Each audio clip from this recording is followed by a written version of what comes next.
Welcome, empowered empaths, to the Power of Healing Your Energy show.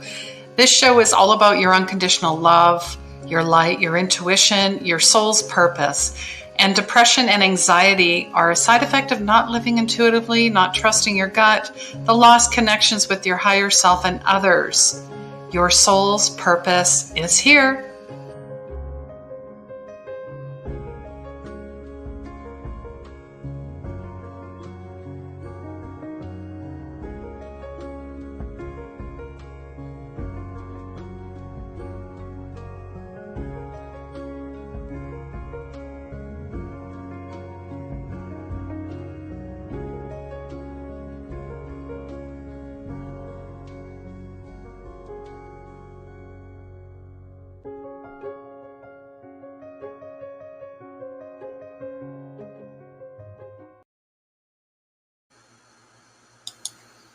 Hello, everyone, and welcome to the show.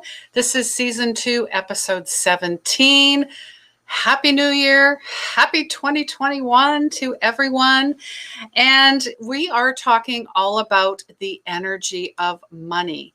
And yes, I've talked about this before. Money is energy. So we're asking, do finances make you cringe? When you think about numbers, do you have attachments and patterns with money as well? I know I did.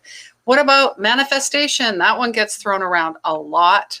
Law of attraction, The Secret. Is it really a secret? Is it something you do? Now, when you think about manifesting, is it something you do in order to get external things? We're talking about all of that and more. And my beautiful guest, all the way from Big Fork, Montana, she is Dawna Campbell. She's considered a mind whisperer, and she has over 25 years of combined experience. And I'm just going to bring her on now because I don't want to talk too much. I want to let her do the talking because she has so much experience. Welcome. Thank you for coming on. So happy you're here. Happy 2021. Thank you, Christine, for having me and on your podcast. It's a pleasure. And yes, thankfully, it is 2021. New energy, new excitement. Freedom is on its way. It absolutely is. So tell me more, I guess, a little bit about yourself. How, because, I looked and it looks like you have a couple degrees, finance and marketing. So how did you make that transition? When did you decide to say, hey, this is what I'm going to do now? I was in the financial services world and I was a managing principal for an investment firm. And one of the things that I discovered when I was going through was that when we were investing clients' money, yes, we took into consideration their goals, what they wanted, but there were so many external factors that we weren't able to have and to use, things that were beyond our control, like the stock market, Wall Street, how that worked, mutual fund managers, their stock picks that they were going into the mutual funds, things like 9/11 happened. They closed the stock market. We had nobody had any control over that. And so clients' investments really took a shift in a pattern. What was happening for me was that I was encompassing all of that internal stress inside of me, and my health took a toll. So the last couple of years that I was a financial advisor, I was not in the best health. And I ended up in the hospital, not being able to digest food because of everything coming inside of me. So that was my first wake-up call, the health not working for me. And then when I came out of that and woke up, I realized my marriage wasn't what I thought it was. And that was my second wake-up call. It was not in alignment with who I was. And what I wanted to be and what I wanted to create. So the marriage dissipated. And then from there, I moved to an ashram, which was a spiritual living community. I started studying meditation because I realized these things had me in common. So I wanted to uncover what that was. And during that process, I left the financial services world and really just started studying with the masters. And when I left the ashram, the community, to come back out to the world, I was unemployable in the financial services world because it was the global recession. So then I became financially devastated, 2 small children, being a single parent, filing bankruptcy, going on welfare, food stamps, you name it, I was there, rock bottom. So that was my third wake-up call. So then I decided to start implementing the things that I had learned, and I went back to my natural healing abilities and put myself in alignment with what I was meant to do. Wow. Gosh, so many, what a mountain you had to climb. So many things hitting you all at the same time, right? Mm-hmm. And bless your heart for being so open and sharing that. Because I feel that this is, going to resonate with someone or quite a few that would be like, wow, she went through all of that and look at her now. Mm-hmm. Look at her now. It's all changeable and it's all fluid, and you really can get living on purpose, doing what you're meant to be doing. Yeah. All of those things, all of my wake-up calls was over a period of 3 to 4 years. Mm-hmm. And 3 to 4 years, but did you, for some reason, we all get red flags or we all get things mm-hmm. along the way that we probably didn't notice until it hit us all at the same time. Does that make sense? Yes. Okay. So absolutely. And you're right. You're not alone, guys. That's basically what I'm saying. That's exactly what happened to me. And those things that, those wake-up calls, all the little red flags, the things we didn't notice, was all of the energy of what is in our subconscious, all the stuff that's hidden from us. Because throughout our life, we have events, and then we tie emotional components to those events, and then they play out on autopilot 90% of the time. We're only aware of what's going on about 10%. So that's why we don't notice always those little red flags, because they're hidden to us until we have the big moment of, oh, how did I get here? Help. And that's when it comes into the conscious awareness. Yeah, as my mentor would say, the spiritual 2x4 to the head. Yeah. And I just want to recognize everyone. If you're here watching us live, thank you so much for being here. I so appreciate you. Please say hello. Share this with your friends. If you're on the replay, say hello. If you have any questions for Dawna, please feel free to ask. So I'm just going to segue. Something very exciting for you is your new book. Talk about your book. Yes, the book is called Financially Fit. And what it does is it brings together the energy world of money with and finance, and the energy world of who you are as an energy being and who you are as a body of energy. And it's that in between part where the two overlap. Because you mentioned the secret in your introduction. The secret says our thoughts create our reality. It's the law of attraction. It's how it works. Well, your thought will only come into an existence maybe 30 or 40% of the time. How do we get the thoughts, the good thoughts, to come into existence 100% of the time? And what we do is we uncover and find the emotional energy or fuel that we're giving to the thought. And if it's a vibration that we don't want to offer, like frustration, stress, anger, we can pivot and shift and change that to a higher vibration, acceptance, acknowledgement, pride, anything that's of a higher vibration, happiness. And then from there, you can start creating on purpose. So when we make a shift and change in one area of our life, health, wealth, or relationships, it affects and changes all areas of our life because we shifted and changed the fuel behind the thoughts. And then from there, we get to move forward. So Financially Fit talks a little bit about the process, but the things that you can do to shift and change the energy behind your thoughts to start creating on purpose. So that's the summary of it. It's about living the secrets to an abundant and prosperous life. So this is all the feminine subconscious stuff underneath what we consciously do to create money.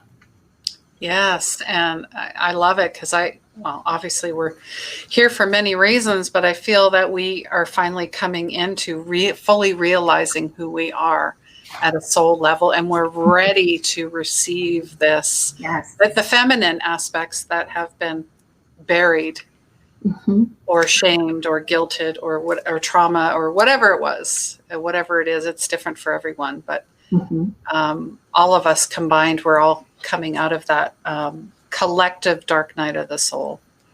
And I love your principles as well. Very similar, 360-degree healing. Mm-hmm. You talk about that on your website. Yes, I do. One of the things I discovered when I was realizing that there was a pattern between money and finances with people and who they wanted to be as a divine essence, when I was discovering those words, and the universe doesn't understand the difference between the words, they only reads the vibration of the words. So when we say we want to, feel worthy of something, if you're talking about money, it's what is my net worth? If you want to feel appreciated, how much did my portfolio appreciate? And how you feel about those words when you say and speak them is the code the energy world, the vibrational world is reading. It doesn't matter if it's talking about your money supply or who you are. So when I sat with that, when I realized all of my clients internationally either wanted better health, increased wealth, or enhanced relationships, I sat with that and went, what are they really asking? And it's about creating this life of happiness, prosperity, and love in the way that you want to do it for you. Yes, a unique approach, not a ego, external, outside of me approach, or what every society wants, or I think I should be doing. Mm-hmm. And, I understand that because a lot of the language usually comes from past experiences, family. Mm-hmm. I get it, right? And I tell my clients all the time, this is a bill. You don't go, oh, I have to pay this. I go, I get to pay this. Thank you so much. Mm-hmm. Is that what you're talking about? The big shift in the language? Part of it, absolutely, because it's through that in offering the gratitude and blessing from that point of view, rather than seen as a lack from our lack bucket, for example. When we start blessing, we offer a vibration to bring in more. And money is designed to be fluid. So there's inflows and outflows. And how it works with the energy body is, if we think money replaced our divine essence, then every time we receive money, we're happy, excited, and exuberant because money came in. But if money was your energy and you spent it, it would deplete you as an energy being, because you're going to start feeling that lack because you don't have the outside resources to fund through what you want. But if you realize that your divine essence is your essence, nothing on the outside can take that from you. And it's true, pure, divine happiness, a universal force of love, energy, as Albert Einstein explains it, and realize that if you operate from that, the inflows and outflows don't matter a whole lot. And when we receive money, we can bring it in, we can bless it, we can send it out, and it's just an exchange of energy outside, but you're always whole, complete, exactly the way that you are in that. Love that. Love that. Whole, complete, exactly the way you are, the way God created you. Yes. You are already perfect. We just forgot. Whoops. No. Try again. Yeah. I love that. Thank you so much. Anyone out there have any questions about money? How do you feel about money? How, I know sometimes it brings up good and not so good, depending, or what are you struggling with, I guess, money wise, or in 2021. I've been seeing a lot. I mean, I know you work in this realm, but especially before January 1st, it just seemed like we were flooded with messages about manifest this and manifest that, and be your most abundant new year. What are your thoughts on that? That's always the message at the end of every year, because we're moving into the next year, and it signifies like a passage or a turning of rights. I celebrate at various times throughout the year with manifesting and creating, not just at the New Year time. So my seasons to how I create are a little bit different. So the last half of 2020, when we were moving from fall into winter, that's kind of like my spring and where I start building. So when I go into 2021 or into the next year, it's already there. It's planned, it's laid out and going. I also do the same manifesting and creating techniques at the Chinese New Year, because people are still doing that, and you can use the collective consciousness. But the beginning of my year really starts for me in October. But shifting from one year to the next, that's a social conditioned mindset of the new you, the new everything for 2021 because it's a linear time on a calendar. But time is also fluid. And so if we didn't have the calendar and if we didn't have a clock to tell us when to show up for our appointments, it would just be continuous. And you would just have the seasonal repetitions, day, night, and they turn into the weeks and they turn into the seasons and it turns into the years. So it's a very fluid process as well. It does set the hope and the anticipation of moving forward and moving into a new energy. And if the collective consciousness, that conditioned mindset is strong enough, it can overpower and you can move forward abundantly using that energy as well. Hello. Looks like we had a bit of an interruption, which does happen. My apologies. Yeah, when you're out on the island sometimes, guys, that's just the way it goes. We all know about how it works. So, yeah, you were talking about the 3-month quarter, and I'm writing this down because I'm like, this is great. I love you put it into smaller bites so it's not so overwhelming. Thank you. Yes. And your seasons don't have to line up with the actual season outside of you.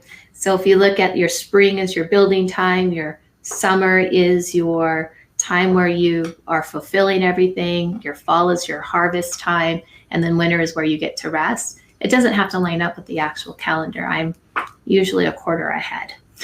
Nice. No, and that's great for planning too. I appreciate that. Absolutely. So that gave, I don't know about you guys, but I thought that was a great idea that I'd like to implement. So thank you so much for that. I'm just going to go there. You had a quote on your website. The screens move quite quickly, so I had to watch it a few times, which is good. But it says, there are not many successes or failures in life. Many will say it's only the experience. And then you say, I see only gifts. And I'm like, yes, I love that. Oftentimes, people say, well, I want to be successful, or I don't want to be a failure. I've already failed. And there's a quote that comes through social media that says the master has failed more times than the beginner has ever began. And to some respect, that's true. But really, what is a success to one person might be a failure to another person. And what is a failure might be a success to another person. So success and failure is really based on the perspective of the person, because what is behind it is their own influence to what denotes, is it successful or not successful? So then I used to say that, life is based on experience. And if you liked creating it, then keep doing it. And if you didn't like it, change it and do it again differently. But because of my own personal journey, what I realized was, even though I may have repeated the things I liked and didn't do the things I didn't like, it was from the things I didn't like to have happen to me, all of those downturns, that gave me a gift. There was a gift or a silver lining. This is like the silver lining of the silver lining, really, and the good things that came from it. Because if those downturns in my life did not happen, I would not have the basis for Financially Fit or the Financially Fit program, or to be able to help other people and to be of service to help the world be a better place, because I didn't have those experiences. So it's a way to give gratitude towards that and to see that everything in your life, there is a gift, only if you choose to embrace it as a gift. So that's how I wrote that quote. Yeah, I love it. Gratitude, it's cyclical. And then I noticed that you love numerology, and you have a course on numerology. I have a very good friend who is a numerologist as well, and I've always loved numbers, so this is great. Did you want to talk about that a little bit? Sure. It's an online course. It's recorded. You can do it at your own pace. There is a manual that goes with it that I did write. I did write the course, and I pulled from a number of resources in my own intuition and what I know about numerology. But it's numbers are vibration and frequency.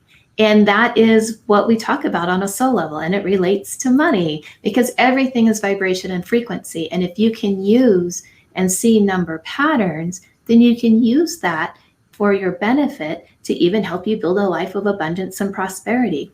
And in understanding what your life path number is, your soul number, your outer personality, all of the different things we can calculate, what your energy would do if you combined it with another person's energy, with their numbers. You can do it together numerology, so you know who you are when you are with your partner or a child or a family member. It really kind of defines how you are vibrationally, and we can enhance the things you want, take away or replace the things that you don't like by shifting and changing that energy focus, and really use that to move forward. And in Financially Fit, I talked briefly about numerology and how you can use that to remind yourself number patterns that I am abundant, I am worthy of money, I know what the energy of money is, I attract money easily and effortlessly. And that was one of the things I did. And so repeating number patterns, people say 1, 2, 3, 12, 34. My favorite number was 811. And when I looked it up, 8's the number of abundance, 11's a master number. It comes through in my life in a lot of different ways. Things that I can't control, like my last child weighed 8 pounds and 11 ounces. How did that happen? Whoa. So it works.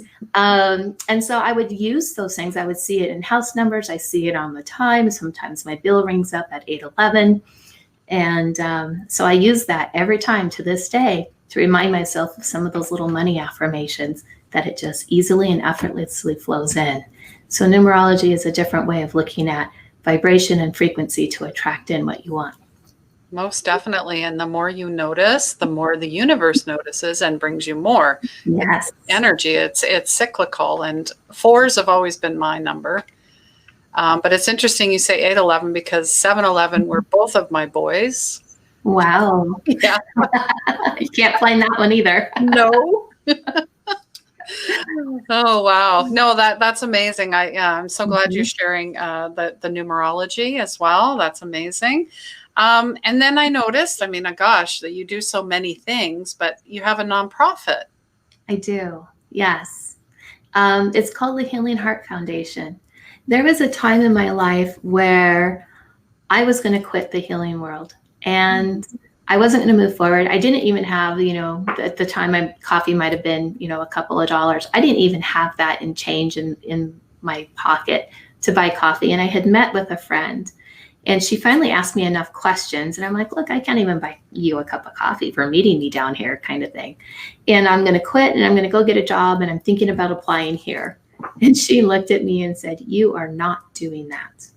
I'm going to have you teach a week-long summer camp, because I have a child who wants to learn about spirituality, and other kids will come too. So here's a check for doing this. And you're going to do a week summer camp for these kids when school is out.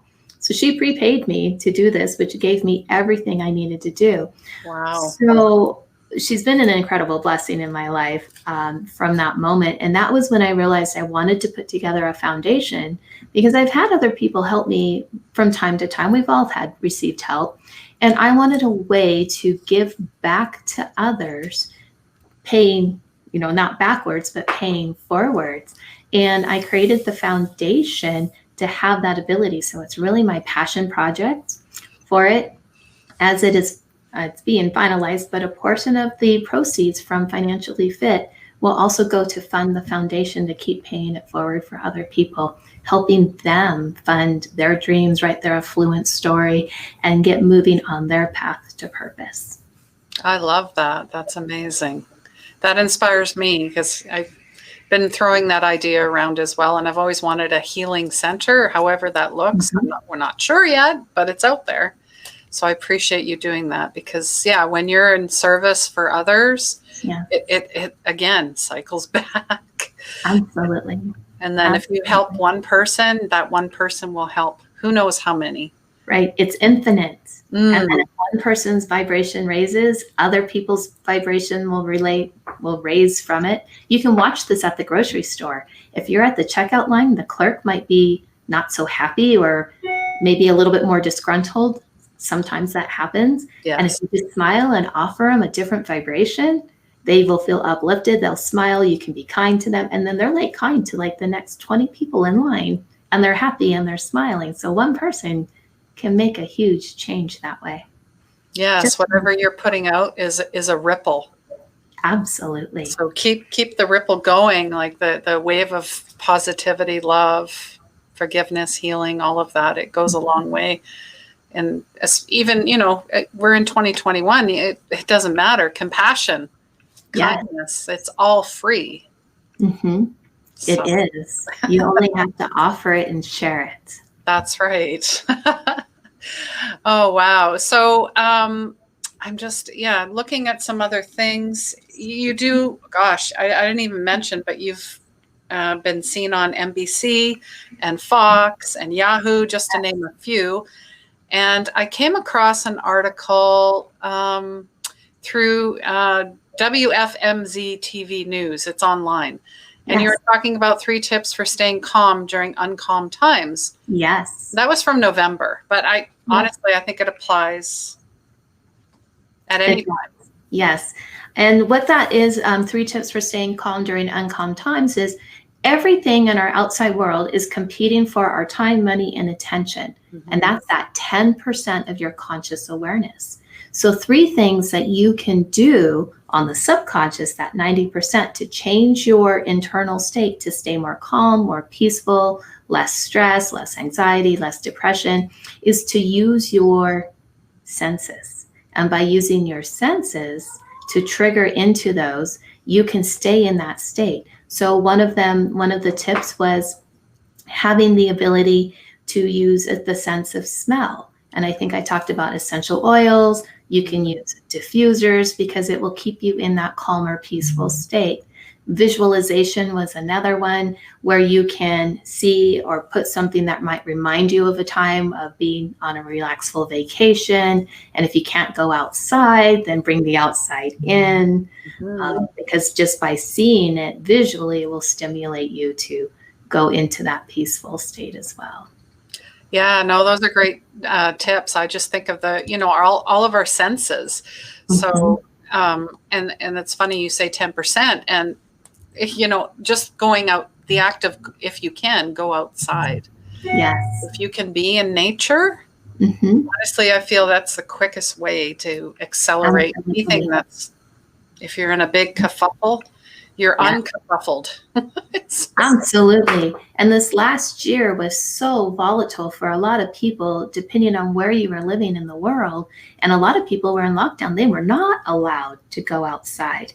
So that was when you would bring the outside to come in, whether it was through a plant or, might have been some shells you had from a vacation, from the beach. Yep. Anything nature-wise to come in. And nature uses natural colors, the blues and the greens, and those are naturally calming and soothing as well. Yes. No, those are great tips. I really, really appreciate it. Is there anything else you'd like to share with us? And my goodness. Showing up here, that's like, I don't even know what to do. And I hear this a lot. What's my soul's purpose? What's my purpose? Right. That's another one I've been seeing thrown around a lot. Right. And that's a very good question, because a lot of people do have that. And this whole last year has been such a transition. People are going, what is my purpose? What do I really want to be doing? And what I have done hasn't been working. There's a couple more questions that you could be asking yourself, though, is if what you are doing isn't working for you, what would you like to be doing? What feeds your heart on the inside? Because if you follow your heart, the spirit, the universal energy will start leading you. And then when that happens, start asking yourself, why do I want to do this? And when you start uncovering your why, what happens then is you can get in touch with what's going to give you the greatest fulfillment and the greatest purpose. I play a little game with myself from time to time. I actually learned this from another person. I learned it from Forbes Riley, really, is where I learned it. And she said, what do you want? So then you answer it. What do you want? Then you have to answer it again. And you keep doing that. What do you want? Until you drill down, until you get to, the bottom of what it is that you want. And I've been doing that kind of on a daily basis, because I uncover new things about myself by doing that. And there's a lot of different ways that you can come up with answers, but not just necessarily what do you want? Why do you want what you want? And that's the subconscious 90% hidden part that will move you and propel you forward, because that 90% is stronger than the 10% of the conscious reality. Wonderful and beautifully said. Yeah, just having that quiet conversation with yourself. Absolutely. It does wonders. It brings you back to the whole reason you're here. Mm-hmm. Yeah, not to just, have or go for a paycheck and just work somewhere and be miserable. I understand that quite a bit. And I know there's quite a few that had corporate burnout as well. I've seen that. Mm-hmm. I had a guest on who is a corporate burnout coach. I mean, that was the reality pre-2020. But now it's a little more of a heart, what's the word? Heaviness, Mm-hmm. exhaustion. You hear that one quite a bit. Just tired of everything, right? Mm-hmm. But I feel we're very resilient, and we know what to do. We just have to go and do it. Absolutely. And I think that's where we get that alignment between our masculine and our feminine energy, because the masculine energy is about doing, the feminine energy is about being. And when so the what you're doing is masculine energy, why you're doing it is the feminine energy. Yes. And it uses both parts, and you need both in order to have that instant creation. Definitely. Wow. Well, this has been amazing. I feel like I could talk to you for forever. And I've left links to get a hold of you, as well as your website. Is there anything else you'd like to share? Financially Fit, it's in pre-sales. It's coming out February 1st. You can find that on Amazon.com. So a lot of the things we talked about today, it's in the book. Financially. There you go. So. There you go, guys. Go read it. Go make sure you get a copy of that before anybody else, if anything, right? Just support, someone's work. And Dawna's doing beautiful work, and we really appreciate her. So thank you so much for being here. I love you guys. Happy 2021. Let us know what you're doing with your year, or maybe, if you need help planning that, feel free to reach out. We're here to help as well. And I just want to let you guys know, I have an upcoming workshop. It's 2021 Dream Vision Map. So January 9th, Saturday, 10 a.m. Pacific Standard Time, comment dream if you'd like to sign up. I'll leave the link below as well. It is free. So I've got quite a few ladies ready to go, and we're co-creating this together. So I'm not just going to say, here's some stuff and see you later. We're actually going to be doing it. And I'm merely just your guide. So thank you so much again, Dawna, for your time. You. And please remember, guys, healing begins where your ego ends. Take care.